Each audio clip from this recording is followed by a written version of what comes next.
अमोल कीर्तिकर यांना ईडीची दुसऱ्यांदा समन्स पाठवण्यात आले। 8 एप्रिलला चौकशीसाठी हजर राहण्याचे आदेश देण्यात आले।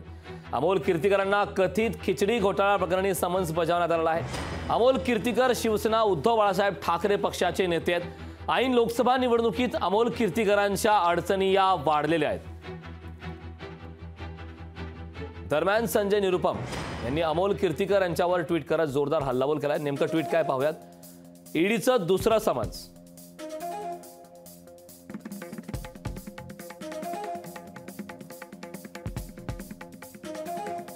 खिचडी चोर अजूनही फरार असा महाविकास आघाडीचा उमेदवार आहे असंही संजय निरुपम यांनी ट्विट केलंय।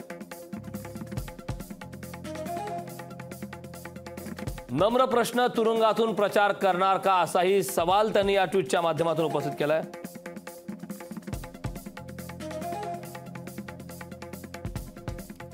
दरम्यान संजय निरुपम यांनी अमोल कीर्तिकर यांच्यावर ट्विट करत जोरदार हल्लाबोल केलाय।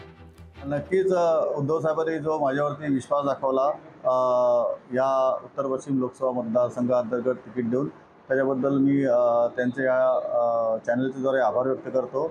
आणि जी जबाबदारी उद्धवजींनी मला दिलेली आहे ती अत्यंत यशस्वीपणे मी पार पाडीन याचा मला आत्मविश्वास आहे। समन्स त्यांनी दिलेले आहे, त्यातले जे कागदपत्र मागवलेले आहेत त्यावेळेला गेल्या वेळेला मी त्यातले काही कागदपत्र पाठवले सुद्धा होते आणि मी न येण्याची कारणंसुद्धा त्यांना पाठवली होती।